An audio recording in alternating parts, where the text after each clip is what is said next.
everybody, and welcome to qualifying for round 11 of the ABB FIA Formula E World Championship here in Jakarta. The session's underway in a few minutes' time, so let's head over to Radzi, Nelson Piquet and Oliver Askew before the session starts. 0 podiums coming into yesterday. They needed a momentum shift, they got one. Definitely.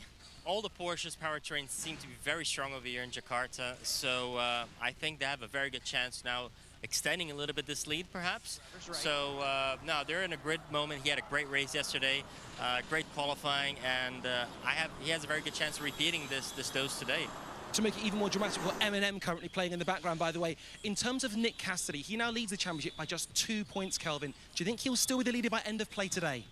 It'll be a difficult one, to be honest. I mean, FP3 showed a similar trend to what we saw yesterday, so obviously they weren't able to make the step that we probably expected to be overnight. I'm interested to see how the whole team game plays out. Obviously, It's all about the top 5 as we get to the crucial phase now in the championship. Will guys like Da Costa, Buemi be supporting the Gunners?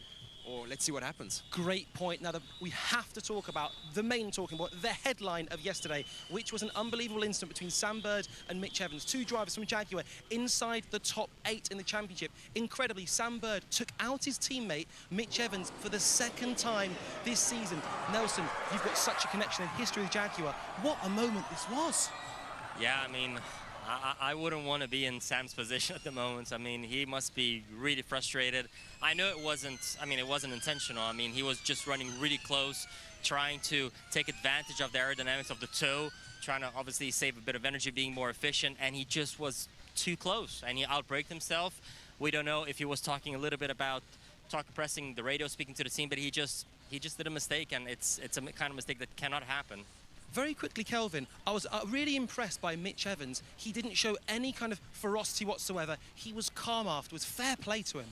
It sounded calm, but I think that's really that kind of voice of disbelief, right? I mean, in the moment, whenever you're in the race car, it takes you a long time to realize what's exactly going on. I'm sure afterwards there were a couple of heated discussions, but yeah, you got to say for Sam, we saw a couple of images of him after FP3 walking down the pit lane, visor closed. You know, he's a guy that obviously is a little bit down and out, but good guy, and I really hope that he can have a good performance today and bounce back. Understandably, both drivers keeping their heads down, but let's hand over to the team principal of Jaguar TCS, who's with Saunders Carmichael Brown. So, James, we talk about yesterday, of course, a very tricky day for the team. It must feel quite fresh. What's the atmosphere like in the camp? What's the vibe? Oh, we've woken up this morning, hungry to try and come and have a good race today and score strong points. So, yeah, listen, obviously, clearly not what we wanted yesterday, but you have to look forward.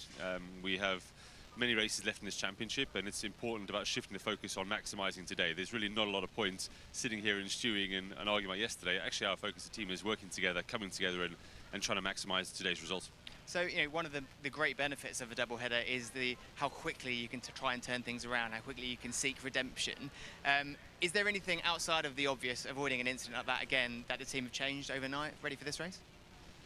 Honestly speaking, just in terms of how the race played out, no, because actually positively we made really good progress. We made more positions than anyone else in the field. Sam was up 7 positions, Mitch is well into the points as well. So we were on for a really good double points finish.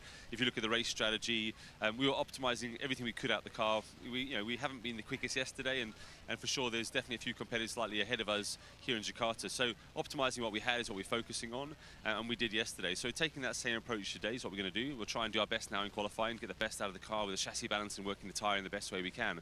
And then we'll try and execute the best race we can. But if I look at yesterday, we were doing exactly that. So, yeah, again, there's positives to take away from it. Sometimes you can't always be the quickest car, and it's about making the most of the car you've got, and that's our job today. Sure. Well, chance for a bounce back. Thank you very much, James. Thank you. Bounce back on the cars, potentially. Thanks. The Jaguar incident was not the only drama on the track yesterday. I have a quick clip here of Jake Dennis trying to go for an overtake on Pascal Wehrlein for the lead into turn 1. Now, before I start, I want to point out that the rule here for defending is that you cannot react to the driver popping out behind. And this was very marginal by Pascal Wehrlein. Obviously, looking in his mirror, seeing Jake go to the inside. And I would say that he did react to that move by Jake Dennis. And then it all kicks off again here on the entry to turn 2 and 3. Max Gunther having a look to the outside, and yeah, you see just Pascal completely shut the door, went to the inside of the track all the way to the wall. And I would say that he's lucky he escaped without a penalty, and they're both lucky to have escaped without any contact. And yeah, that would have been terrible for the partnership between these two cars powered by Porsche powertrains. So I want to go back here a moment. We're going to put it in slow motion. And so you can really see Pascal checking his mirrors. Obviously knows that the attack is on by Jake Dennis behind. And yeah, like I said, I think these two drivers are going to find each other again on track today, and it's going to be all gloves off. That Porsche powertrain and the Stellantis powertrain could feature heavily in this one. But Kelvin, these drivers are having to go again from the energy-sapping event of yesterday. How tired will they be at this point? Well, I had breakfast this morning with Robin and Nico, and you can see in their eyes these 5 a.m. wake-up calls every day on a double header. It's starting to take its toll on the guys, and you can really feel that. But yeah, it's the final stretch of a marathon for them now. They need to really just convert one more day of hard work, and then yeah, see how we go to the end of the day. We are now about a minute from qualifying getting underway. In terms of, could it be rinse and repeat from what we saw yesterday? Qualifying now is crucial. Qualifying is crucial, definitely. Every race in Formula E, it's always better to start in the front. But today, remember today, it's going to be a 2-lap longer race. So there is going to be more energy saving, which means a little bit more overtaking opportunities. So obviously they still want to start on pole. They want to get those points. Obviously they want to maximize getting out of that middle part of the grid, which is always a bit dangerous. But I think there's going to be a better chance for the cars, if they don't qualify well, to come up the grid during the race because of all the energy saving and allowing a little bit more of overtaking maneuvers today, I would say. When it came down to 2/1000th for Nick Cassidy yesterday, that ultimately could have played out. He could have been on a podium, possibly just down to that the minor fractions. Yeah, 100%. We saw yesterday's race. It was very difficult to move forward, so it'll be very crucial for Nick today to have a good qualifying, I think, for all of them. And he knows he's got a good race car, so if he can start inside that top 6, it'll be crucial for the race. We spoke about the Stellantis powertrain. Could they feature heavily in the form of Maserati and DS Penske as well? In terms of Porsche, can they continue what we saw yesterday? And will Jaguar manage to turn things around? What a redemption story that would be. So without further ado, we can hand to our commentary team to get the qualifying underway.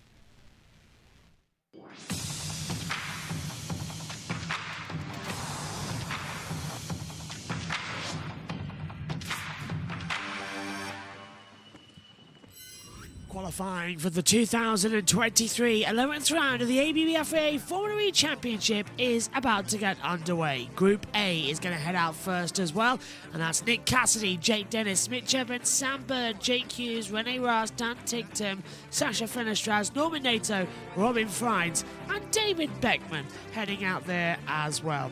This first session is going to provide exactly who's hot and who is not as we come into the action. Fingers crossed though, it's going to be easier as well and a lot more quicker than what we experienced yesterday in qualifying as well. Should be out of here in the next hour and 10 minutes time as well.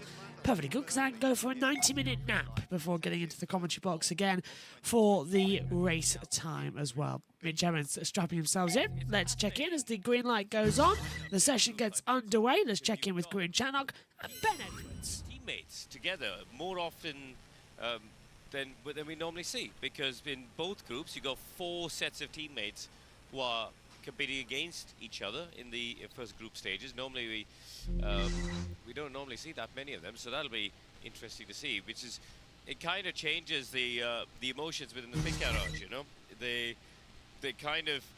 they'll end up eventually, inevitably, with not everyone getting, not both of their cars getting through in most of these cases. So we'll see. Yeah, both McLarens are out, as you say, as well in this session. Both Jake Hughes and Rene Rast are out in this session. So it is difficult when you've got such a full session. You want to get into that top 4, and one of the people you've got to beat is your own teammate. But that's part and parcel of it all, and the cars are heading out onto the circuit. Remember, this clock ticking away already. It's a full 12 minutes. Nobody out right at the beginning, but now beginning to come out. And for Nick Cassidy, this is pretty crucial. He is the championship leader, but by just 2 points after what happened yesterday. Yeah. Didn't get into the duels yesterday, despite having done plenty of duels throughout the course of the season. So see if he can convert that this time and get into the top 4. Yeah, he was sort of there or thereabouts in the race, wasn't he, yesterday? But it never looked like it was going to be challenging for victory, as he had done, of course, in Monaco and Berlin before this. So, and this morning in the final free practice session before this qualifying, Ben, he was only 17, so he's not coming into the session with the best run of form, and I'm sure that's going to hurt confidence a little bit. But We'll see. Obviously, as you say, the championship leader, and he will have to bounce back strongly. We scan the Formula E predictor on the bottom left of the screen there if you want to make your own predictions of who's going to be coming through in qualifying and topping the tables. We're on board with Nick Cassidy briefly there. Slight problem with the board image, but out on track. We've got the Nissans as well, and in fact the Nissans went pretty well, I have to say, in practice earlier on today. We saw that Fenestres, who we're looking at right now, Sasha Fenestres was 4th fastest, and teammate Nominato was 8th fastest. Both were there potentially in the top 4, if you like, in a way, but let's see what happens. Fenestres we're watching at the moment, and we've seen them qualify extremely well. We've seen him on the front row several times this year, haven't we? Yeah, he's a very good qualifier. I think he's been excellent at trying to drag a lap of performance out of it, lean on the tyres as you need to for that one lap. And I'll be fascinated to see if he can get himself into that top 4 again. So far, looking pretty neat and tidy on this lap. We do expect, even though we've had a day of running already, inevitably overnight you get dust, you get muck blown onto the surface. They would have swept it, but still, inevitably, the session will get faster and faster. So I expect still fastest times to come towards the end of this group phase. Coming into the latter stages of the track now. It is a little bumpy in a few places, but a very flat track. It's not like Monaco when we saw the cars out last time, where they got lots of climbs and drops. Here it's very level across the line. So it's a 108.7, a little way off the 107.5s that we were watching earlier on, although that would have been, some of those laps could have been with the maximum power they get, which they will get to use in the duels, but don't get to use in this group section. So Dennis across the line, he goes fastest, 108.737. Fenestres second, NATO third. Frines is fourth. That's putting Beckman already out of the segment of qualifying that he needs to be in. Cassidy, however, a must to get through and goes top, 108.623. The timing tower needed a second to refresh there. Sebastian Buemi is watching on as well. He's out next in Group B. 9 of the 11 cars have run. The only 2 that haven't are the 2 Jaguars of Evans and Bird. Not really surprised that they haven't run, to be fair. They are on a lap time. Here is Evans now in towards turn number 1 in his first push lap as well. Bird is understandably way away from him, as you can see on the driver tracker. Just pushing together and keeping it. I think the duels will be the more fun part of this qualifying. They always are. These group stages at the moment are struggling to grasp potential. I think they need a few tweaks to them as well. Instead of 12 minutes, 10 minutes would easily be enough time to get everyone sorted out there on the circuit. Oh, and Evans getting blocked by both Cassidy and one of the McLarens in the middle part of the track. And now the second McLaren blocking him. So Hughes, Rast and Cassidy getting in the way here of Evans, his lap time. They'll get through in Bird as well, actually. So they're going to block Bird too on this second run into the braking zone for turn 16 and 17. Into 18, swings it through. Evans on the push lap now, up towards the line. Can he get himself inside the top 4 before the drop zone? Yes, he can. Evans goes 4th with a 108.879. Sam Bird is directly behind in the second. Jaguar TCS Racing. Is he going to go quicker? Goes 9th. So Bird's really struggling at the end of the first runs. We'll hand back over to Ben Caroon. Practice earlier on today, so it's quite coming together for Jaguar as well as they would have liked. Back with Sasha Fenestres. Jake Dennis has just done a very good first sector, by the way, so it looks as though Jake Dennis might be on a rapid lap right now. Yeah, Fenestres got 3/10 down in the first 2 sectors, so and nearly half a second by the end of the lap, so that's not great. Cassidy on a decent first sector. Dennis has lost time in the middle part of the lap, so I think he might be backing off here. Yeah, he's coming in the pits, so he's aboard to this one. As we see his teammate David Beckman on his debut weekend. He struggled a bit in qualifying yesterday. I think it was 7th. Yellow at turn 10, track clear. Oh, there's a spinner at the back. That's one of the It's Dan the Ticktum's spin coming out of the final corner as Beckman went across the line. Ticktum's had a double spin at the back. Absolutely horrible stuff then coming through.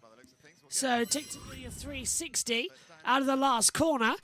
fingers crossed it's going to be a lot better than what we see as well with lap times. You only get 2 sets of tyres for this race though, so let's hope that was his first set and he's got a set for the dual stage if he gets through, but he's 360s and he puts the throttle full down, the smoke gets spoiled up twice as well.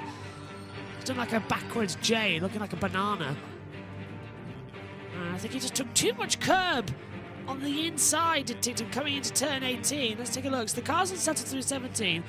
It really wants to step out before he even turns into 18. I reckon he got on the dust and the sand at this part of the track and just lopped him round and away he goes through his own smoke. Nice little display there. These Hankook tyres really do put up a great display team as well. Very nicely done. Thumbs up there as well. Oh, the Grid Network.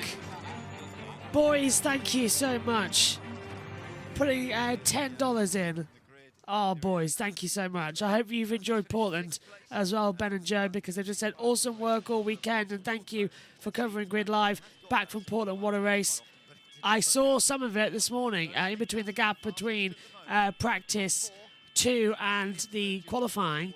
I did put some of it on the television. I watched the highlights. It looked absolutely amazing racing from Portland as well in the NASCAR Xfinity and truck.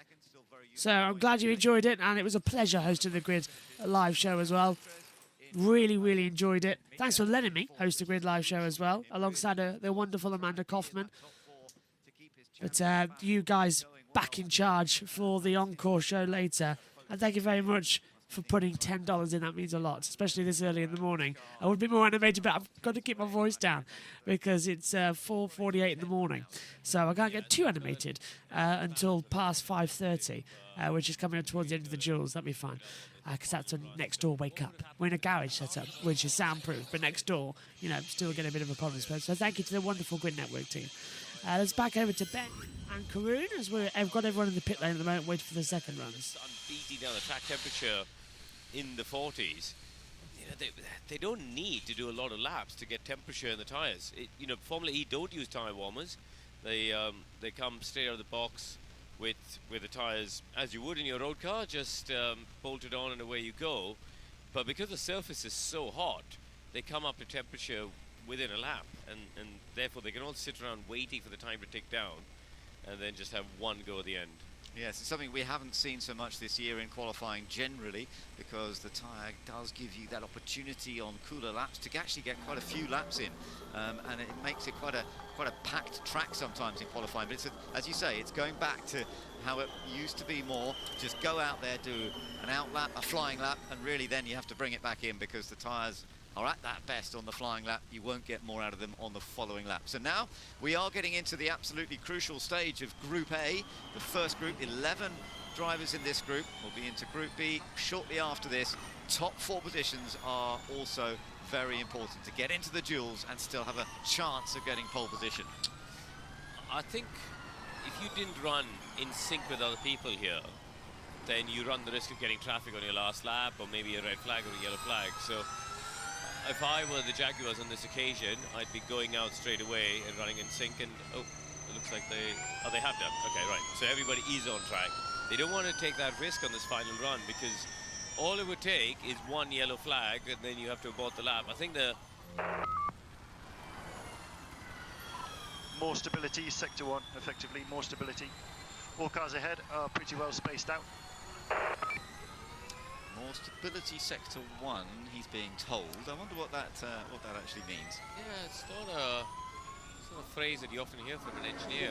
Presumably he's talking about just trying to tidy up the lap. Energy management, I bet. Energy management. Had a bit of a scruffy sector 1 last time round, so maybe we're just asking to tidy up the lap a bit. But right, away we go. We're going to see the Nissan set the benchmark as they did in the first run as well. Fenestrad once again leading Nato on track, coming through turns 2 and 3, and he is pretty neat and tidy through turns 2 and 3, opening up the line now, 4 and then 5. As we head down to this very tricky braking zone, past 6 and then into 7. A little bit bumpy there, but he's done a good job to get the nose into the apex, bring the car back across, turn through the right-hander of 8. We're seeing Nato there in the bottom right, and we'll see as the sector times unfold. So yeah, second sector coming in. Fenestras massively fighting with control for the wheel, coming towards turn 13 at the hairpin as well. He's up in the second sector. Top 4 at the moment. Cassidy, Dennis, Fenestras and Evans in the out of the session. Nato, Hughes, Tictum, Rast, Bird, Frines and Beckman. So they stand to change as the checkered flag is out in 8 seconds time. Sasha Fenestras will be the first one to meet it as he approaches the line. Fenestras to the top. 108.472. That's the benchmark time they've all got to beat. Norman Nato goes third. Can't improve on his time, stays in P3. Fenestras have more time. Here comes our championship leader, but it's 2 points to Pascal Wehrlein and Cassidy. Nope, stays second, can't improve on his time either. And Hughes up to second. One of the McLarens doing really well there. Dennis on the cusp. Rast goes P6. Here comes now Sam Bird in the Jaguar.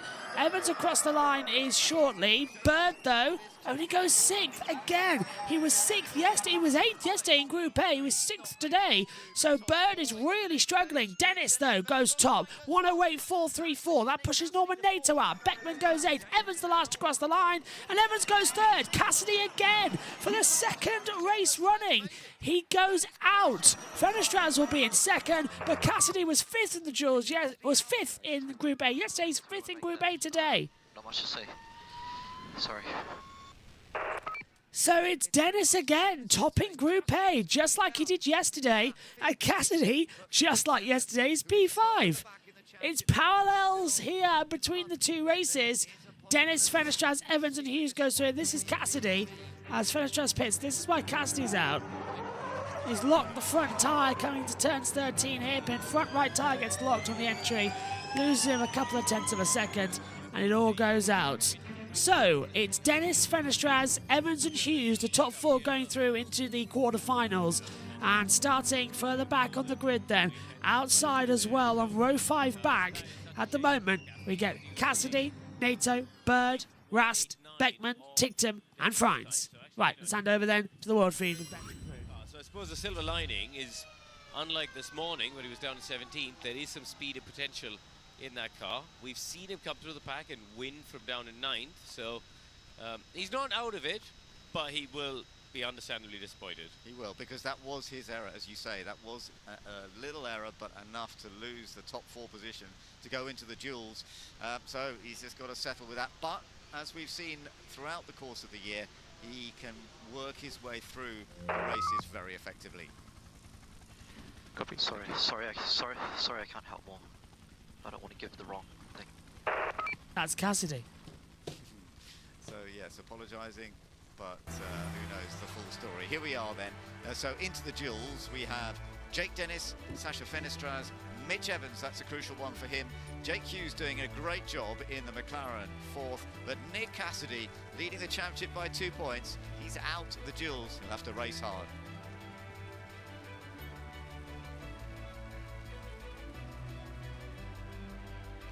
So we have seen some interesting action in that first part of qualifying. There is Nick. Let's go down to Radzi in the pit lane. Well, the energy in these garages is palpable, by the way. The cars just returning to their respective teams. And Kelvin, straight off the bat, when you saw those 2 groups, you made such a brilliant point, because actually that Group A has 1st, 2nd and 3rd in the championships, but wasn't the strongest. Yeah, look, on paper, from what we saw yesterday in the race, that was the weaker group in terms of car performance. We're expecting, obviously, both Porsches, both Maseratis in the next group. So that'll be, I mean, that duel's pretty much set, in my opinion. That was a real chance for Nick Cassidy. He wasn't able to capitalize, so we have to see what comes up next. Let's talk about Nick Cassidy. That is definitely the big headline there. 2 1,000s cost him yesterday. Wasn't the case, but you could hear frustration on comms when it really began to deteriorate. Yeah, I mean, he was pushing. Obviously, he was coming for a good lap. I'm thinking he lost at least, I would say, 2 tenths over there, so he was coming definitely for a good lap. Yeah, there we go. But I mean, yeah, I mean, it happens, you know, under pressure, fighting for the lead for the championship is such a crucial moment, and trying to extract everything from the car and just maybe brake 1 or 2 meters a little bit later, put a little bit too much pressure on the brakes, and you cause that locking. And these tires and this kind of car, when you have a bit of locking, when you put yourself out of position, you do lose a lot of time. I mean, it is very fragile. I mean, it is very difficult to drive these cars. The moment you go a little bit offline, it's just game over from there. Well explained, thank you very much. Let's get a further explanation from team principal Sylvain Filippi, who's with Saunders now. Yes, so Sylvain, fine margins as always in the qualifying groups, but it did look good there for a short while. Yeah, exactly that fine margin.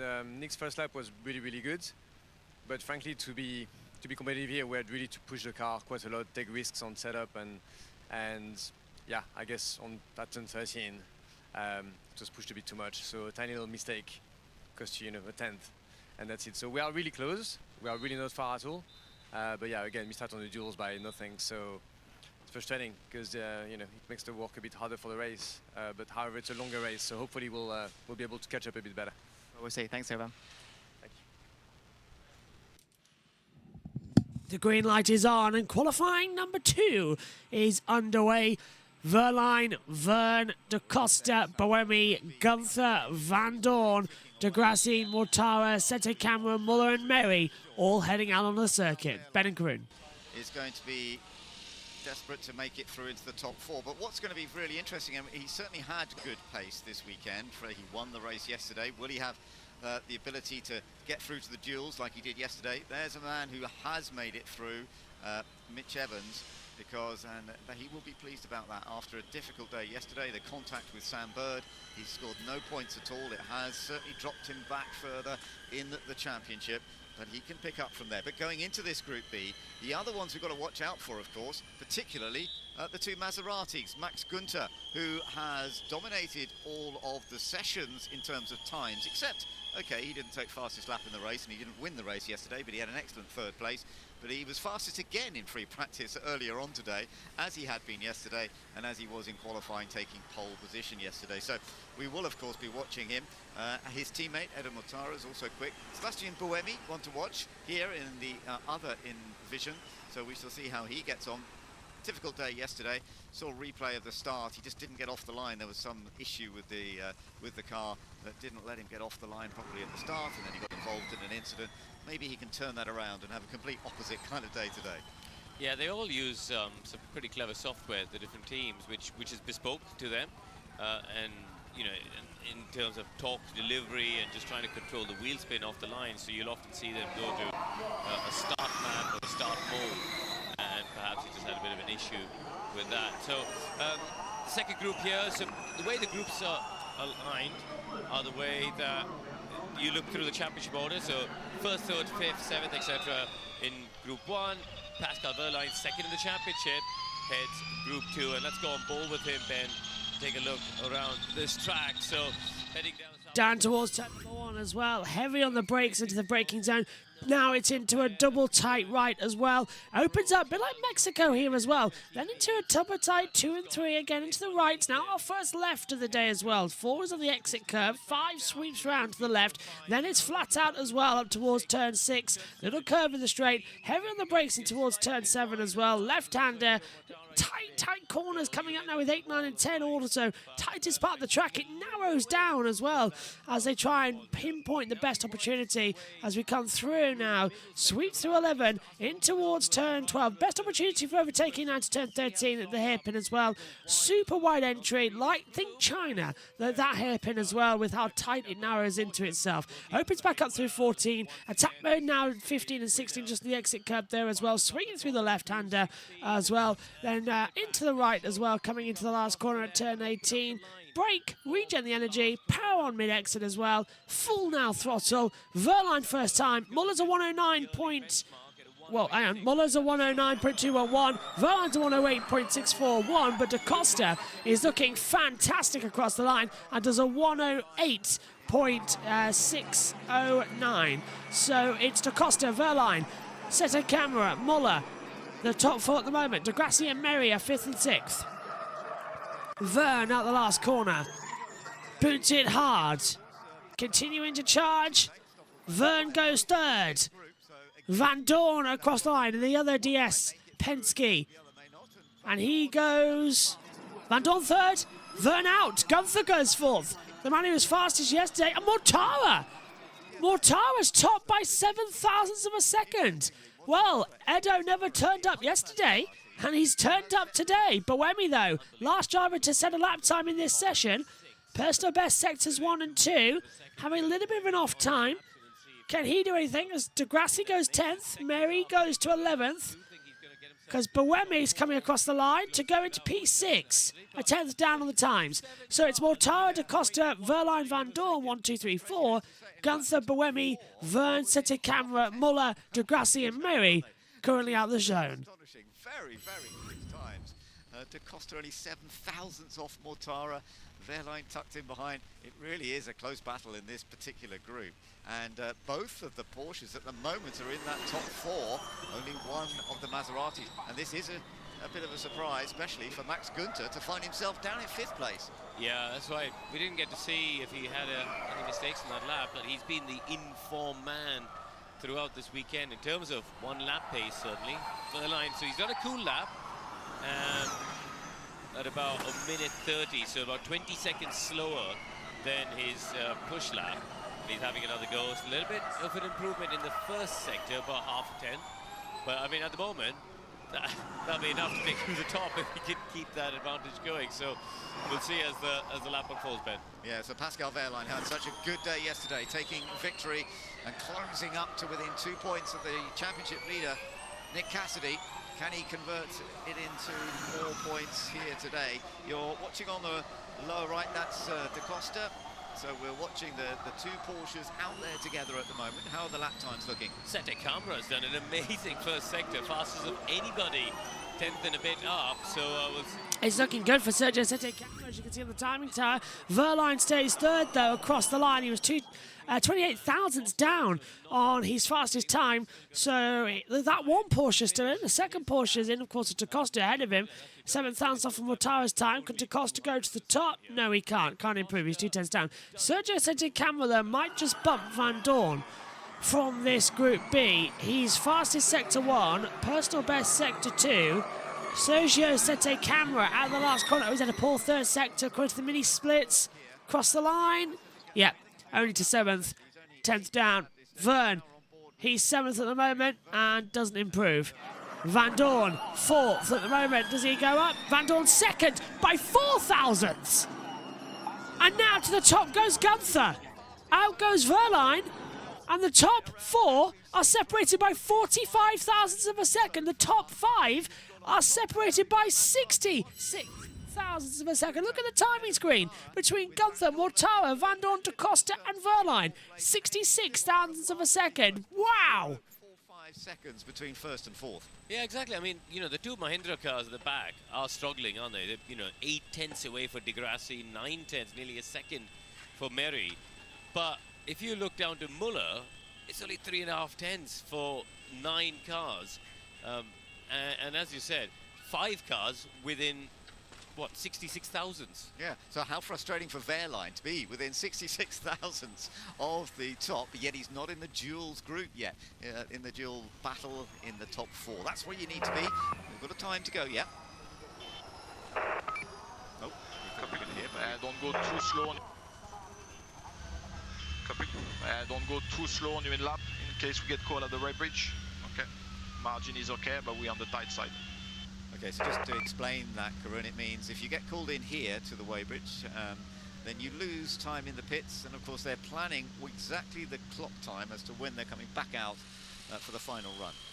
Yeah, this group has left it a bit tighter, haven't they? Because, we're now just over 3.5 minutes. They've got to get the tyres changed and get back out for one lap. We saw in the previous group, didn't we, that, when they did their first run, they all sort of did the tyres and then sat in the pits for a couple of minutes. There was a sort of period of calm when nothing was going on.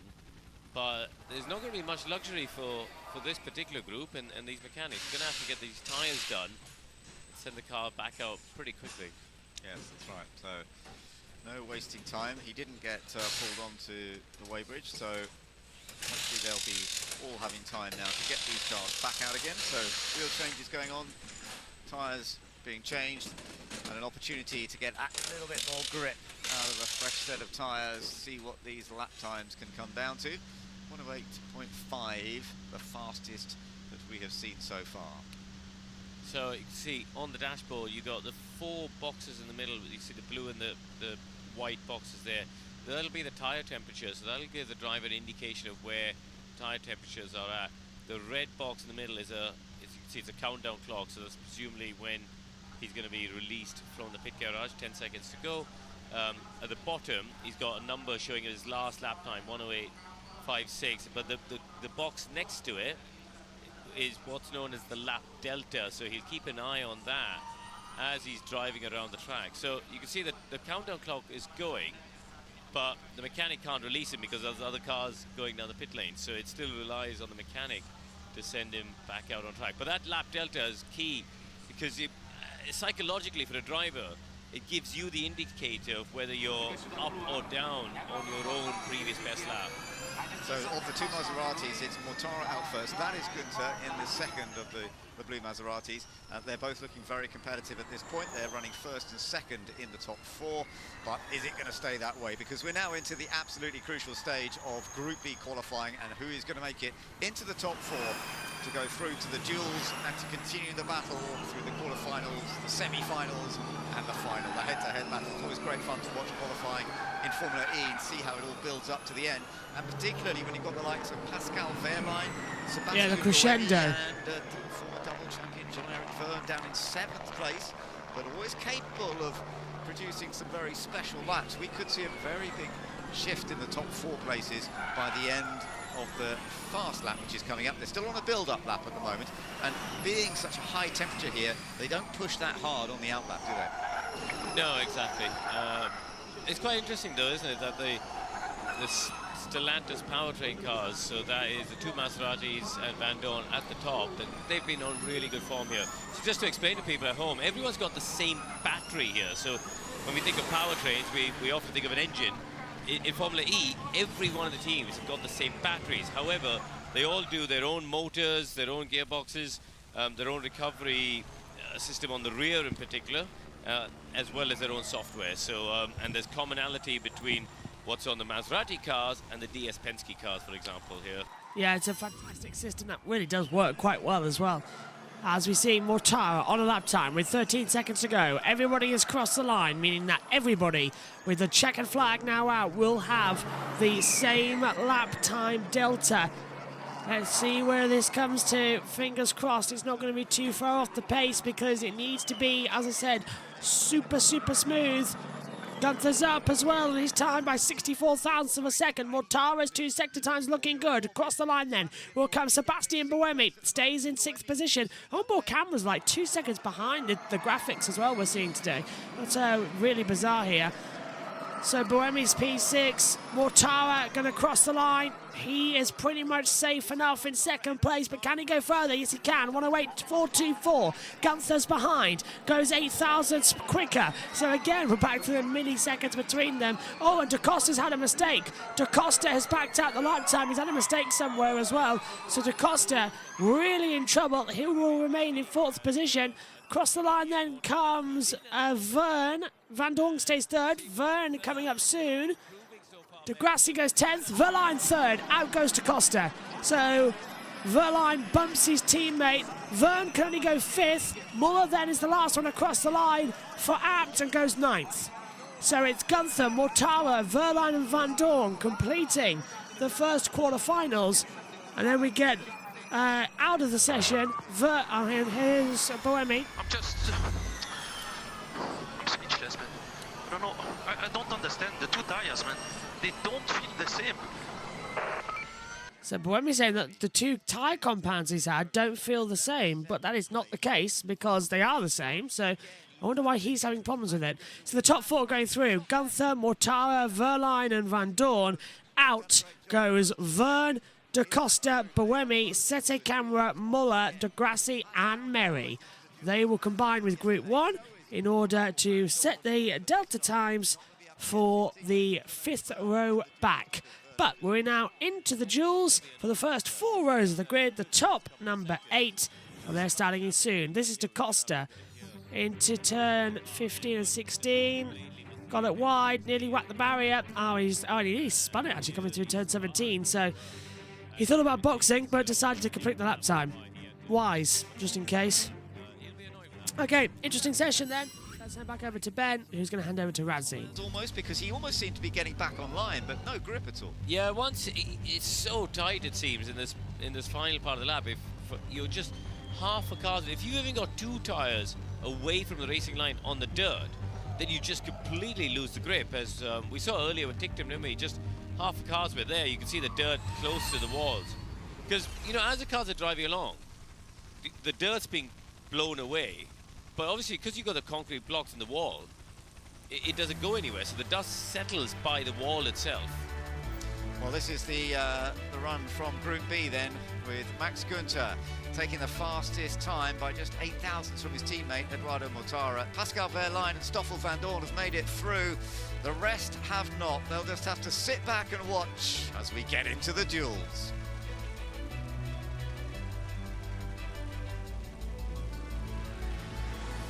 So the fans are enjoying picking up the atmosphere here as we look forward to the next stage of qualifying, coming up in a few moments' time. And the first battle we're going to see is between Mitch Evans and Sasha Fenestres. Let's go back down to the pit lane, a bit of discussion. Let's go to Saunders. So here with Jay Penske. Now, as far as things go, that was very tight between your two drivers. Yeah, I think 1,000th. Yeah, it's very tight. Say understatement of the day. So, okay, talk to us about the position, because we're looking at Jean-Eric Vergne. We're looking at his championship now. Yeah. It's not, you know, being in the duels would be a massive help. It is. Listen, I think you saw Evans do a great job slipping in. It looks like he'll start P9 on the grid, so not out of it totally, but we needed a better finish to start this race. But Stoffel did a great job, and we're excited to have him in the duels, and we'll see where it ends. So game plan now for Jev in the race. We are potentially going to see a slightly more traditional Formula E race as far as this season goes. So we've seen Jev do very well in that format. Do you think there's room to really push up maybe for a podium? Listen, I think so. I think you'll see a lot more action today than you saw yesterday. I think drivers will take more risks. You'll see more dive bombs going into turn 1. So I expect this is going to be a more exciting race, a little more carnage. So hopefully Jev can go forward, and as he did in Monaco, don't ever count him out. Thanks very much. This Stellantis powertrain is serving DS Penske very well, also serving, more importantly, Maserati very well. Maximilian Günther just does not know how to drive a slow one lap here, off the charts. Yeah, he's on a roll here, but you have to say that just builds confidence, right? As a driver, you feed off that every lap that you do, and every lap that you kind of are able to convert, it just keeps adding to that confidence, and you're seeing that with Max this weekend. Really not a foot wrong as we go on board with him. Really, especially here, you know, the tires are overheating, especially towards the end of the lap. You don't want to push too hard if you know you're on a good lap. So I just think all that confidence gives him the feeling that he doesn't need to overreach to make it into the duels, especially so early on in qualifying.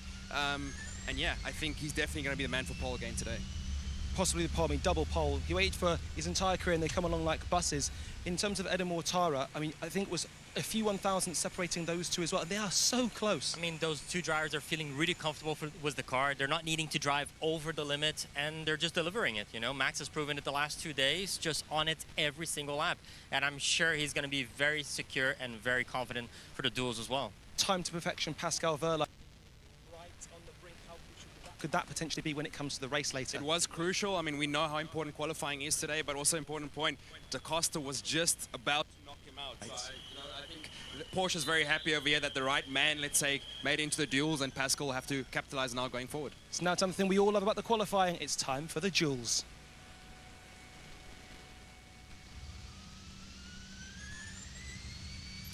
So we're all set for the first of the duels, the first of the quarterfinals, and it's going to be Mitch Evans versus Sasha Fenestres. And this could be a good one to watch to see how close both of them can be. Evans has been in the duel stages 7 times already, so this is the 8th time that he's managed to do it in the 11 races this year, but he hasn't actually won a duel since Sao Paulo, some 5 races ago. So can Mitch Evans beat Sasha Fenestres? But Fenestres, actually, to be fair, has been doing a really good job in qualifying himself this year as well.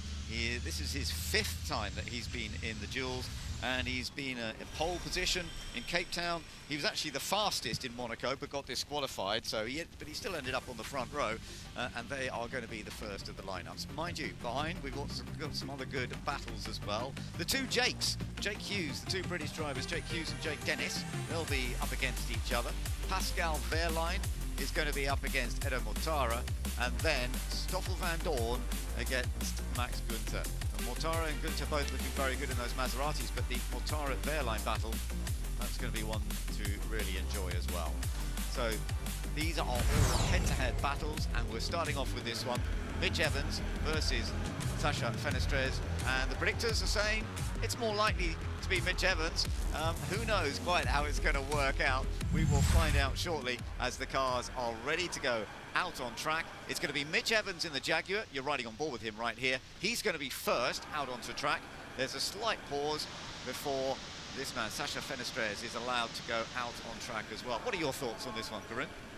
I'm not sure, actually, which way it's going to go. The predictor seems to sort of swing it two-thirds in Mitch's favour, which is what people at home are voting for. But I think Fenestrez is a very good qualifier. We've seen him do, I think, the 2 fastest laps in Formula E history, hasn't he?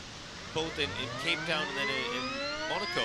So he's certainly very, very quick and confident when it comes to one-lap pace. So yeah, I wouldn't count him out yet. Just 23 years old, the French-Argentinian Sasha Fenestrez. He has certainly been doing a good job. Raised in Argentina, raced in the Formula Renault Euro Cup, and he was champion back in 2017. He's done well at Macau in the past. He was 3rd at Macau in 2018. He was Japanese Formula 3 champion in 2019. And 2nd in Super Formula in 2022. So he's got some really, really good single-seater background to him. But of course, learning Formula E is a very different story. And he's up against one of the stars of Formula E, of course. That is Mitch Evans, who's been such a strong competitor in the championship for many years. Yeah, Evans is a class act, really. You know, he's had a great junior career, very strong in Formula 2 or GP2, I think as we call it, when he was in it. But yeah, no, these are two very, very capable drivers, and that's what's great about the duels in the group phase of qualifying, because it filters the cream up to the top. So here we go, Mitch Evans into turn 1, where he was facing backwards in the barrier yesterday in the race. No. He's got it okay through there at the moment. So as I said, I've just put it in the YouTube chat, 5 of the 8 drivers in the duels were in it yesterday as well. Dennis and Gunther both topped the same sessions yesterday, so that's a bit of parallel. But then Mortara, Wehrlein and Van Dorn alongside them were all in the duels yesterday. Fenestrez, Evans and Hughes are the newcomers as well, as we see this beginning of the first quarter-final. 0.02 of a second between them at the moment in the first sector time. This is insane. Evans is ahead by 0.02, but Fenestrez is closing. Looks like it's going to be down to the second sector. Yep, Evans has pulled ahead. Sasha Fenestrez making some small errors. Second sector time is now, and Fenestrez is a 10th back. Evans might have this one as he swings it into turn 18, pushing up towards the line. Mitch Evans, who goes fastest in the first quarter-final and progresses through to the semis. 108.229 for Evans. Fenestrez is 0.3 back. So as we see, we keep seeing these drags between the cars, slowing everybody else down. Cross the line then for Sasha Fenestrez. Is he quicker or not? No, by 0.4 slower. Wow. Evans wins the first duel. Wehrlein and Mortara are now in the fast lane, but the second group is Hughes versus Dennis. Evans is through, though, to the semi-finals. In terms of his championship battle, it's absolutely crucial that he scores some decent points here today because of scoring nothing yesterday. So he's guaranteed to start in the top 4 of the grid, which is, as you say, Ben, for a driver who's in contention, but now 34 points behind championship lead. That's massively important. It is. So well done to Mitch Evans.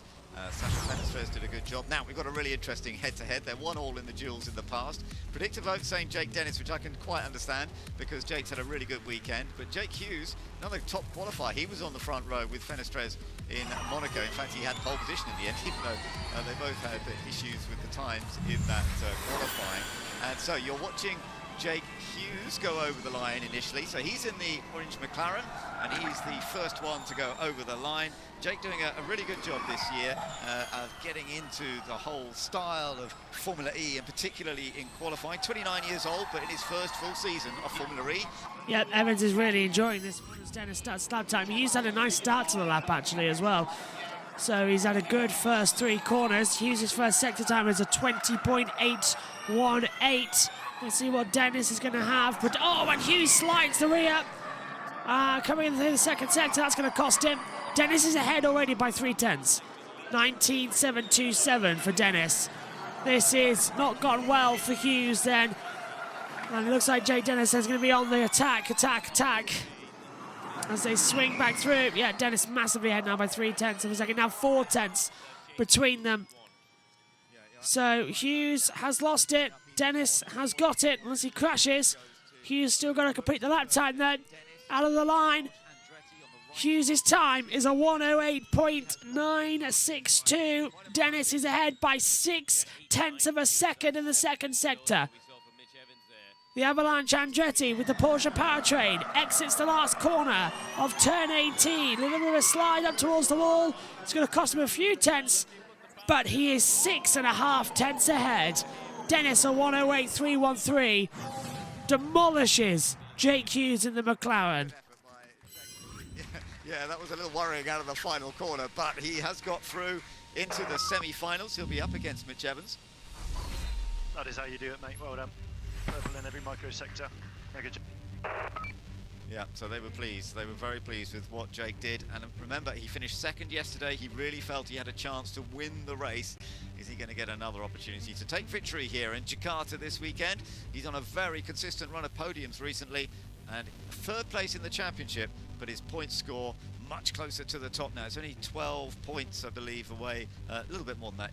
Yeah, a little bit more than that at this stage. He's on 114 points to 128 points, so it's 14 points away. On to the next one, Wehrlein versus Mortara, and Pascal Wehrlein, here he is, the man who won the race yesterday, up against the Maserati of Eduardo Mortara. This is unpredictable because we know Pascal Wehrlein is in great confident form here this weekend, but Mortara's been looking fast as well. Yeah, the Maseratis have been very quick this weekend. You see Mortara's going to open up his lap. Wehrlein already through the first sector. Yeah, timing screens have failed, so this is what look, failing. First sector time for Wehrlein is a 19.849. Mortara through that sector time now is up by 62 thousandths of a second. Wow. So it's really tight between these two once again then.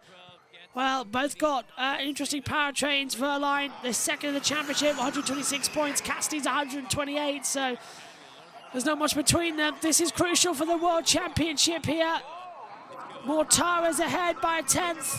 Mortara will be the second to cross the line. Wehrlein does a 108.450. Mortara will cross the line.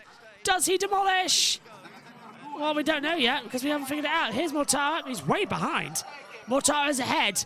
0.2 of a second. Wehrlein has let the pressure get to him. Mortara's going to push into the last corner at 18. Boots it hard. Electric power. Hinging the motors. Is he quicker? Yes. 108.245 for Mortara. He progresses through. Last up then in the quarterfinals, it's Van Dorn versus Gunther. First row start here today. Pascal Wehrlein is going to have to work a bit harder if he's going to get a double victory. Well done to Edo Mortara, and that was a pretty neat, tidy lap, wasn't it? Yeah, he needs a big result here, Edo Mortara. You know, it's just Gunther's been racking up now a couple of podiums and has sort of established himself as the #1 in that team, despite the fact that Mortara, you know, historically has arrived in that team as the #1, but Gunther on great form at the moment. Yeah, and no doubt that's what the predictors feel as well, because he's got a high percentage as he goes up against Stoffel Van Dorn. So the golden black car, that is Stoffel Van Dorn, the reigning champion, car #1. And he heads down towards turn #1 now as well. Our current world champion, Van Dorn, hits the brakes as well. Swings the car in nice through turn 1's apex as well. Takes it out wide. Looks quite good there for Van Dorn as they swing back through to the double of 2 and 3. And here comes Maximilian Gunther as well. First sector time will be coming up for Van Dorn to 19.902 as well for our world champion. Now Gunther, who has topped Group B on both days, and he took pole position here yesterday, meaning he topped every single part of qualifying he was in. He was on for a Grand Slam until he came third in yesterday's E-Prix. First sector for Gunther is up. 19.825, 77 thousandths of a second faster as well. So 7/100ths of a second, and now to 10th. Gunther's ahead by 10th to Van Dorn. The DS Penske done well to get this far. 0.2 of a second. Van Dorn is having a horrible time as he comes into the last corner now. Van Dorn, cross the line. A 1:08.289 is his time. What about Gunther? Yeah, Dennis is fast. It's faster than Dennis' time. So Van Dorn's quick, but what can Gunther do? Keeps on the accelerator at the exit. Electric power building up to give him maximum torque, and it's a 1:07.939 from Gunther. Stellar job from Max Gunther there. And it now time for the semi-finals, which we'll see Evans versus Dennis and Mortara versus Gunther. So the two Maseratis will face each other like they did yesterday. And Gunther looked so in control in that run as well. Right, let's hand it to Ben and Radzi. The way he manages to get the Maserati around here works perfectly, and that was a good margin, 0.35 of a second, the margin over Stoffel Van Dorn. So Stoffel will have to settle down with that, but I think actually the DS Penske team will still be reasonably happy with what they have achieved there, as we go on board with the man who has taken it through to the next stage. I'm glad they're getting these performances out now, Maserati. They've had potential all season long. I can't remember the number of conversations I've had with James Rossiter and the team to talk about, you know, just how fast they've been, but they haven't been able to capitalize on it. So, yeah, good to see them finally getting some results. So the semi-finals are all set up now. It's going to be Jake Dennis versus Mitch Evans, and then it's going to be the battle between the two Maseratis of Edo Mortara and Max Gunther to see who gets through to the final, and the battle for pole position as the duels continue.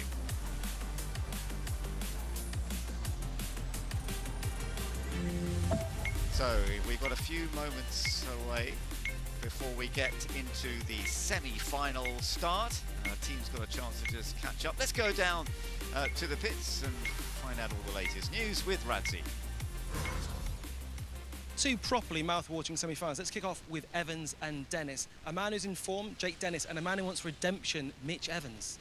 Yeah, very important today for Jake Dennis. It's a big opportunity, especially with Pascal going out now. I think it's a really good opportunity for him to score some points today. We know how important this is for him in qualifying to be up front. It will give him a confidence boost going into the race. So I think he needs to make it happen now. A superb point, by the way, with Jake Dennis here, because were he to convert this, he really does put the cat amongst the pigeons in between those top two of Cassidy and Pascal Wehrlein. And solid performance again, Elson.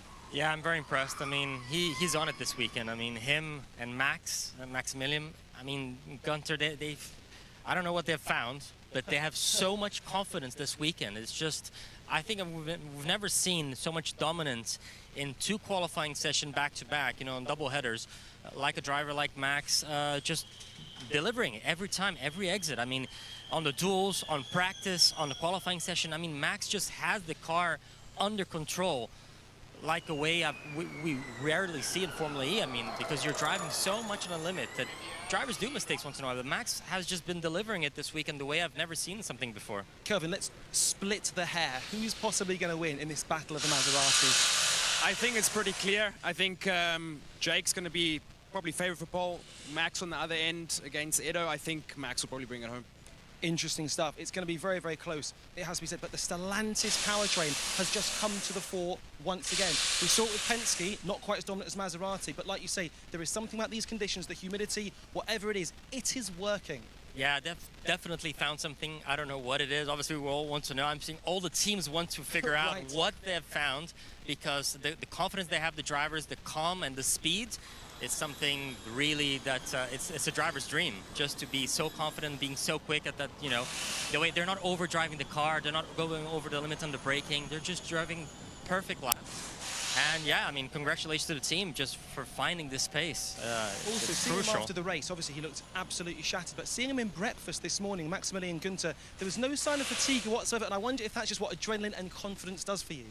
Yeah, I think as a driver, naturally, you get motivation from good results. He obviously came up a couple of tough races. Monaco obviously having that touch with Dan Ticktum. So, you know, he's really using that motivation from yesterday. And you see it straight away that the drivers within a matter of races, they're able to get things done. So let's see if he can capitalize on that again for today. Well said, sir. Let's hand back to the commentary team for the semi-finals. So we're looking forward to Jake Dennis versus Mitch Evans. You're looking into the Avalanche Andretti pit right now of Jake Dennis, who is currently third in the championship on a good score after what he did yesterday. So we shall see whether he's going to be able to do that. Well, going to have a battle with Mitch Evans all the way. Let's go down to Saunders. Okay, so Jake Hughes, another battle of the Jakes, or the Great British Jake-Off, as it's been known in the past. That didn't seem as close as we're used to with you. You have a 75% win ratio in the duels. Yeah, I mean, to be honest, I was just happy to get into the duels. It's been a bit of a struggle for us this weekend. Yeah, just trying to put a lap together, trying to get the tyre in the window. We're struggling with the same issue that has plagued us a lot of the year. So to get into the duels, I was very happy with. And to be honest, I knew it was going to be a struggle when we, you know, up the power. It's only going to get worse for us. So hopefully, I was hoping for it to be a bit closer than that. But yeah, I was half expecting that result. Where does the challenge lie then, and what is it about a circuit like this that causes those issues? It's just when the tyre's a bit more on the limit for us, or the grip's a bit lower, either from cooler temperatures, low track grip, or tyres getting too hot like we're struggling with here. It just brings out the issue for us a little bit more. We're trying to fix it, and we will absolutely fix it in due course, but yeah, just not today, unfortunately. Still a good run, still in a good place. How do you think the race is going to pan out now from your position? Well, it'd be a lot easier than P20 from yesterday. So if I gain 10 places again, then well, that's not possible, so that will already be a good result. But the race will be a little bit more energy sensitive, as we call it, today. So we'll see how that pans out, but yeah, I'm taking confidence from yesterday's result. 10 places should be on the top of the podium, mate. Exactly, it'd be -2. Thanks, Jake. Cheers, thank you. Forward to the first of the semi-finals coming up in just a moment or two with Jake Dennis and Mitch Evans, two vital championship fighters really all the way through, third and fifth in the Drivers' Championship at the moment. And well, they've had a previous duel in the past. That was in Rome last year. That was a victory for Jake Dennis. We'll see how it's going to go. Dennis has not reached the semi-finals so often recently until yesterday, having done it in Mexico, and he's ended up starting on the front row, both in Mexico and here, so he's going to be feeling pretty confident, you would think. Yeah, I think this is a great matchup here because, as you said, I think Dennis is the one who's carrying the form. Yesterday, certainly in the race, he was a long way ahead of Evans, wasn't he? But I think Jaguar have done a bit of work overnight. You know, Evans didn't look so quick yesterday.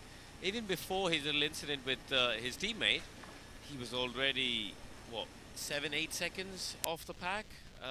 So to be honest, I'm quite surprised, pleasantly surprised to see him even this far in today's dual competition, which is a sign of how much work they've done overnight, perhaps. Yeah, the winner of 2 races so far this year, Mitch Evans in Sao Paulo and in Berlin as well. And we've seen great success from drivers from New Zealand, both himself and Nick Cassidy. But we've got the British driver here, Jake Dennis, who is hoping that he can make it through to that next stage, get into the final once again. So let's just see how they've worked their way through. So Jake Dennis beating Jake Hughes, and now he's going to be up against Mitch Evans.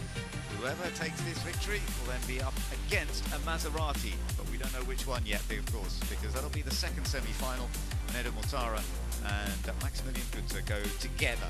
But one of the Maseratis is definitely going to be fighting for pole position, and it's going to be either against Jake Dennis or Mitch Evans from this first semi-final. So as we say, Dennis has beaten Evans on one previous duel that they've done in the past.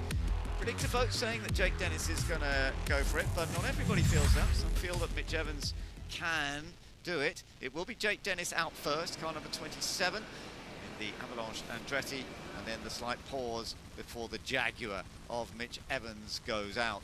It was a tough day for Jaguar yesterday. That contact between the two cars put him out of the race when they both were in a position to score points. Okay, further down the top 10 than they would have liked, but they could have scored some points.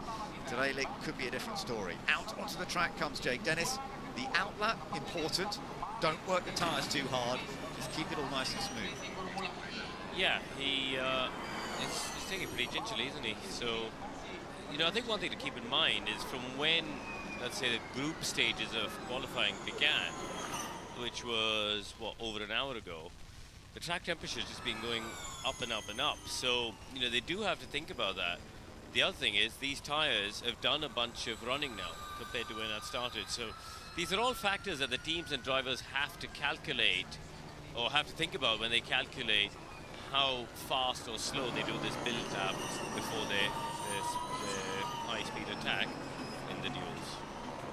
So there we are with Jake Dennis picking up the pace now a little bit more perhaps as he gets those tyres up to temperature. He's into the final third of the outlap, and now he's coming into the point of real focus where his brain is all about, right, fastest lap I can do.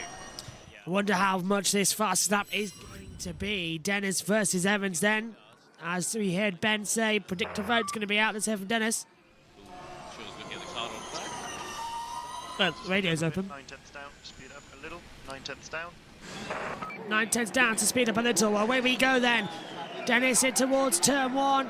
Boots it hard. He gets a nice entrance. Couldn't really see completely the exit there. Oh, he's kept a nice tight line in through turn 2 and 3. Evans now in towards turn 1. Oh, he's a little unsteady at the front. The front of the wheels just didn't want to turn in. He was a bit drifting out wide. Dennis sliding the rear. Through 5 and 6. Controlling it as well. Uphill through 11, 12. And then 13. First sector time. Dennis is at 19.731. Evans is at 19.645.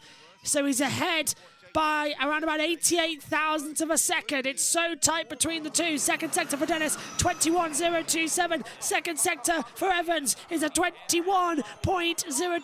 21.027. 21.025. It's so tight between them now. Who's going to be in the final? 30,000 separate them at the moment. Dennis exits the last corner, turned at number 18 across the lines, a 108.076.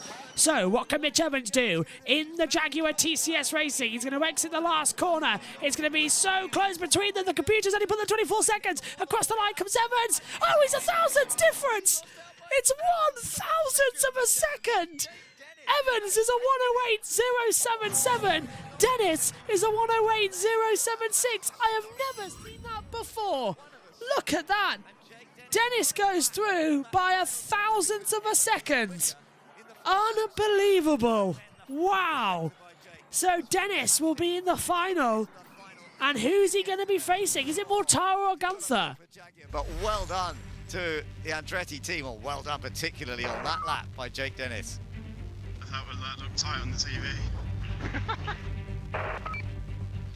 He's obviously had time to keep an eye on the big screens as he's driving around. But yeah, 1,000th of a second. Incredible.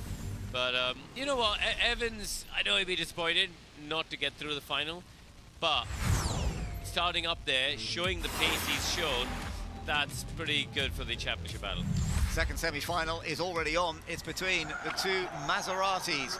Yep, already on now. It's Mortara versus Gunther. Mortara is having his battle now, and we're seeing Gunther just starting his lap time. First sector time then for Mortara is a 19.911. Gunther's coming through turns 2 and 3 now, so he's still going to be on the attacking power shortly. Mortara sliding around with grip control. Keeping it nicely done. And Mortara is up by 1/10 of a second to Gunther in the first sector. Second sector for Mortara is a 21.098, so has Gunther managed to swing back? Yes, he has, by 2/10 of a second, wow. So Gunther now takes the lead over Mortara. This will be quite entertaining then, between the two teammates. Is Gunther proving once again he's quicker than Mortara, as he has done all season long in this Maserati battle? Across the line we go. Gunther will have to do it better than a 108.443 that Mortara's put down. Gunther's closing into the last corner, 2.5 tenths ahead. Unless he's had a miserable last sector, this goes the way of Gunther to be in the final alongside Dennis. And it is 108.101 for Gunther. So Gunther will try and take pole again. Or will Jake Dennis get it back on this occasion? I don't think we've had a weekend like this where a driver has been fastest in every practice session, been fastest in the group stages, been fastest throughout the duels, taken, well, so far 1 pole position, and we'll see he's only 1 lap away from making it an absolute clean sweep in terms of fastest lap performances here. Yeah, well, it's going to be a fascinating final to see whether he makes it, but well done to Max Günther once again, and for Eduardo Mortara missing out by, in the end, 3.5 tenths nearly of a second, so it just didn't quite come together for him quite so well. A lovely view over this northern part of the Java island of Indonesia as we look at the results through the qualifying so far, and we now have the lineup for the final all set up with Jake Dennis beating Mitch Evans in the semi-final, and now Max Günther beating his own Maserati teammate Edu Mortara. It means that it's a Günther-Dennis final, just as we saw yesterday. And we're going to find out soon who takes pole.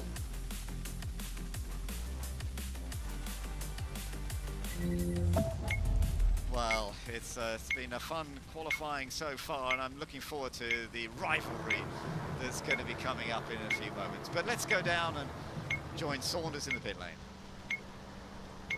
So here with Pascal Wehrlein, yesterday's race winner.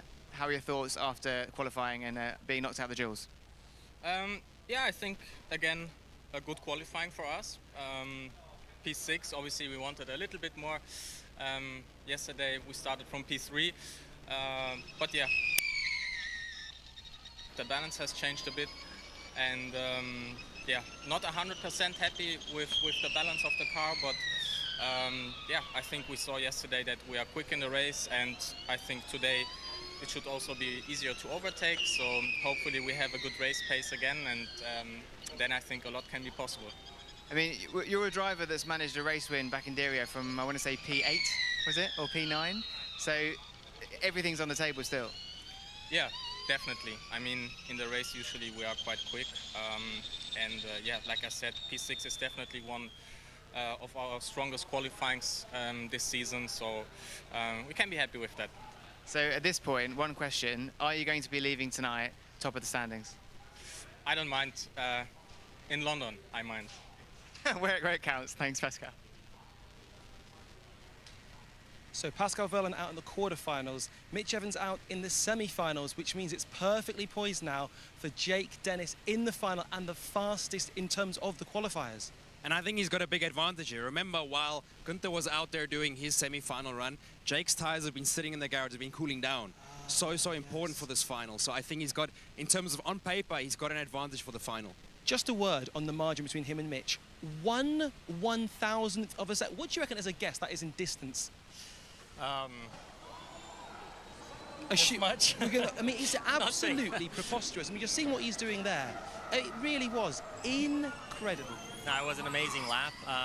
The track is getting warmer as well. The more of it, so the drivers also have to learn not to go over the limit, because the warmer the track gets, the less grip there is. So you need to maximize the amount of grip you have with the tires, but also you need to bear in mind the track is getting warmer and you're losing grip. So it is a very fine line between getting the maximum amount of grip and speed of these cars while the track is changing by the minute. You know, it's getting warmer and warmer.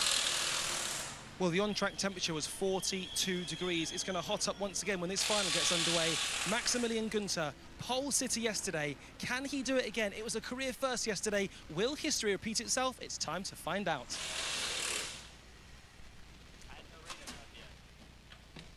So the preparation is being made now, and is it going to be possible for the Avalanche Andretti team to take a pole position? They're going to be on the front row, whatever, and certainly for Jake Dennis yesterday, that worked. Although, remember, Karun, yesterday's start for Jake Dennis, starting from the inside of the grid is not always an advantage because you're on the slightly dirty side. We'll talk about that in just a few moments. Of course, that is more race pace. Let's go down a bit more of a chat. So here with Stoffel Vandoorne. Now, in terms of people you wouldn't want to come up against this weekend in a duel, it would be Maximilian Günther. How was that for you?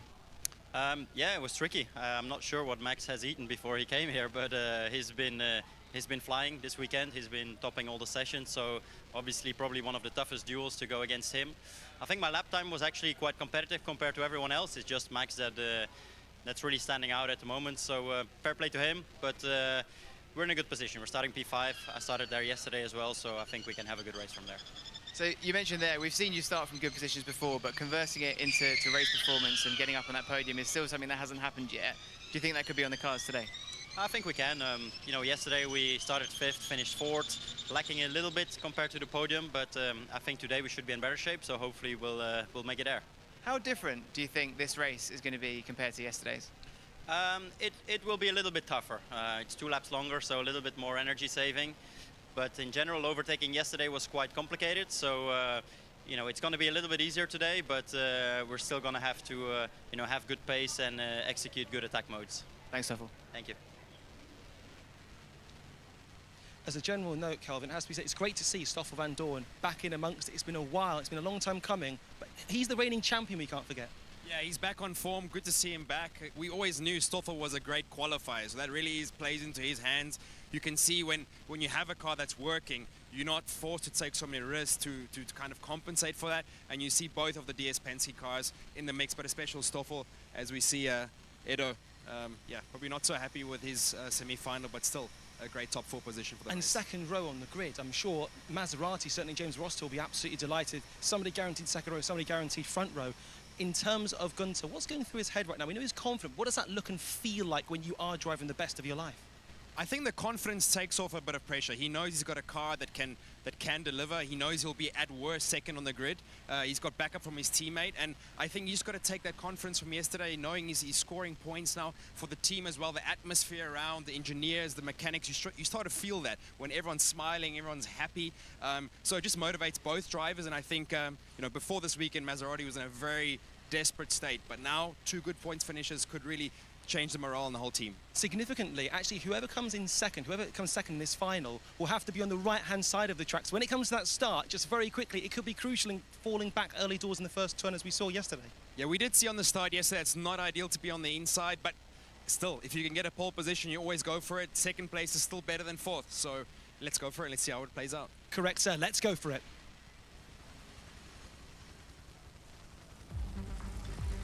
So we're looking forward to the final coming up now. Having gone through the quarterfinals and semi-finals, it's now a battle between Maserati and Andretti teams, with Max Günther, who took pole position yesterday. Can he make 2 pole positions in a row, or will it be Jake Dennis, who has not had a pole position this year, but he's had 3 pole positions in the past? It's the first time actually that we've ended up with the identical final on consecutive days of a double header. So this is a double header event in Jakarta. First time we've ended up with the same battle, and well, the predictor is saying it's more like to be Max Günther. I'm not surprised that people are predicting that, because Max has topped the times on every occasion, but is it going to happen on this one? Jake Dennis has been learning all the time, finding a little bit more pace.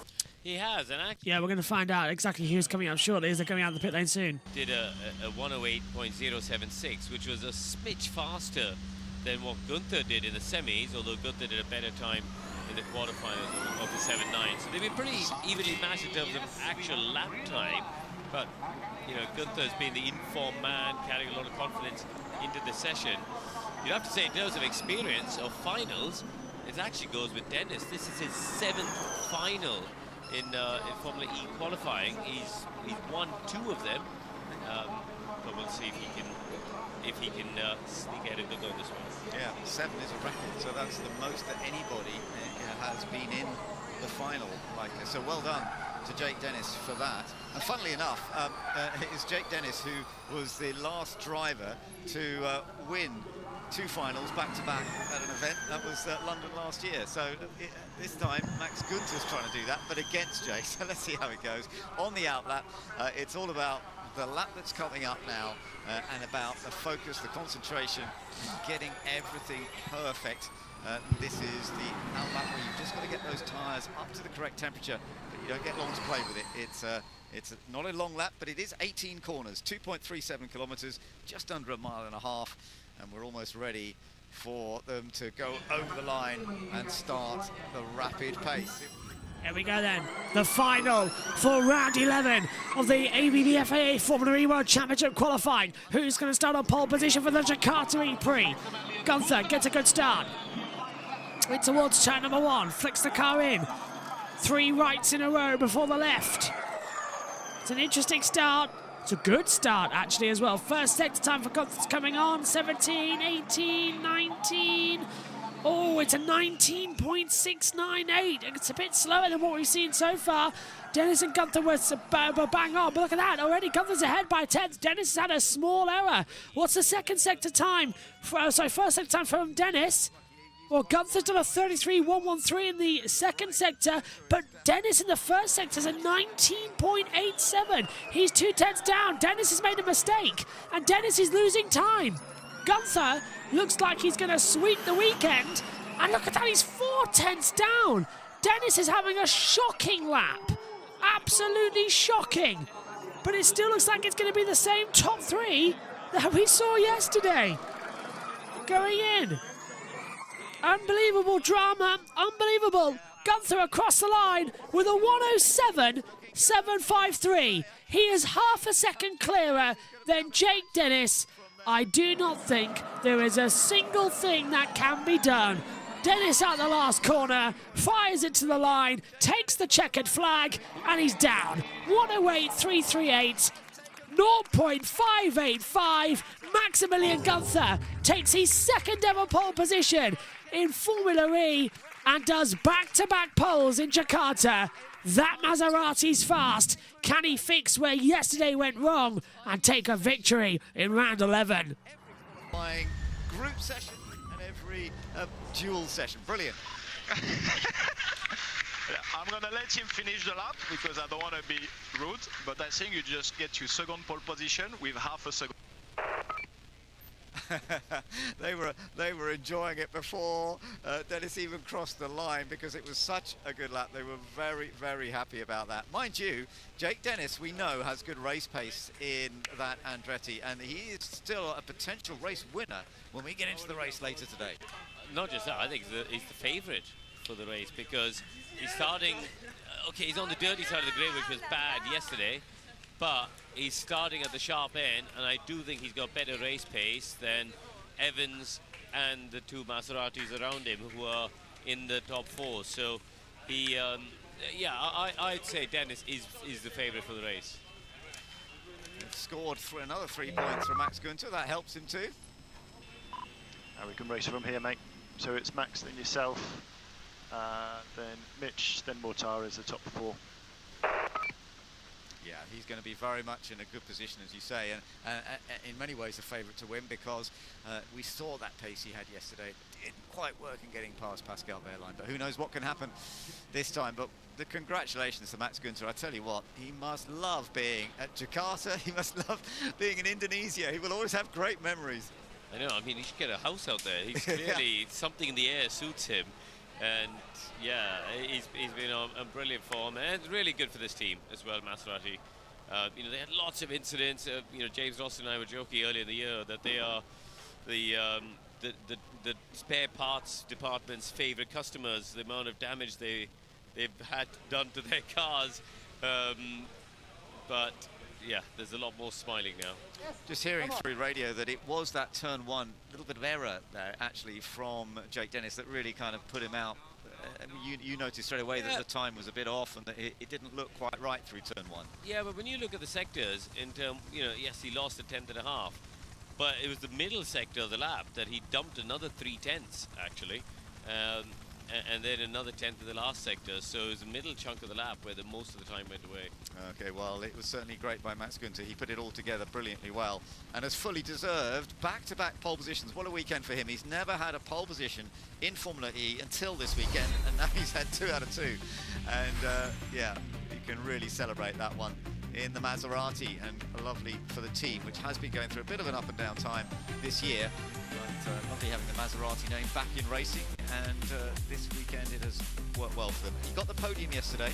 We know it hasn't quite had the race pace over the season that some of the other cars, and it may be a bit more challenging today because it's a longer race, so energy conservation will be actually a little bit more important today than it was yesterday, but that will all come up a little bit later. For the moment, all the smiles are with Max, who has done another fantastic job, and his teammate Eder Mortara will just have to settle with the fact that he got beaten by Max on this occasion once again, and they are working pretty well together. It does seem to be working for the team, even though they were involved in a few incidents earlier in the season, getting out of points positions. So let's just have a look into turn 1. Can we see?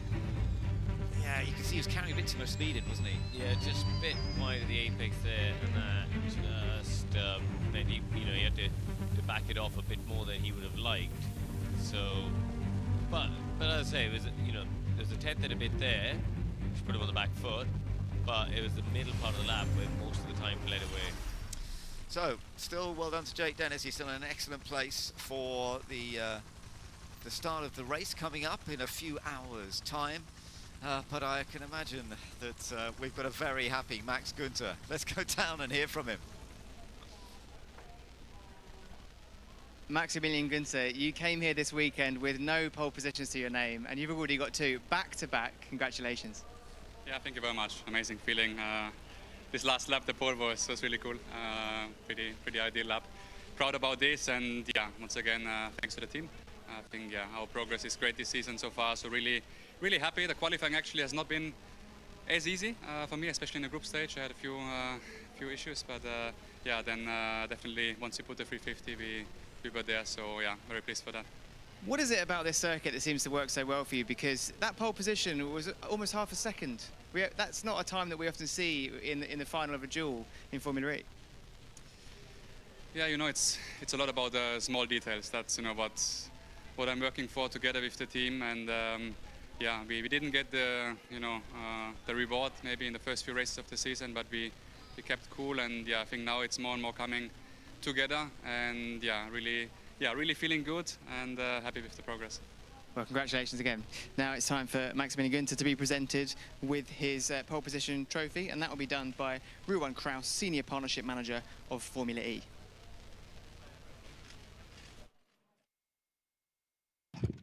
Okay, so here's the starting grid then for the race later on today. It's going to be Max Günther on pole position with Jake Dennis in second, Mitch Evans is third, fourth Eduardo Mortara, fifth Stoffel Van Dorn, Pascal Wehrlein is sixth, Sacha Fennestraat is seventh, Jake Hughes eighth, Jean-Eric Verne is ninth, and Nick Cassidy is in 10th position. 11th for Da Costa, 12th for Norman Nato, 13th Sebastian Buemi, 14th for Sam Bird, 15th for Sergio Sette Camera, 16th for Annie Ras, 17th for Nico Moller, 18th David Beckman, 19th is Lucas de Grassi, 20th Dan Ticktum, 21st for Roberto Meri, and 22nd for Robin Freins as well. Okay, we're all wrapped up then here for qualifying. We'll be back for the race then at 8:30 a.m. British Summer Time. Thank you all for watching as well. Qualifying done. Who can stop Günther? Well, Dennis, Evans, Mortara, all going to try. Thanks for your company. We'll see you later for the race. Bye-bye.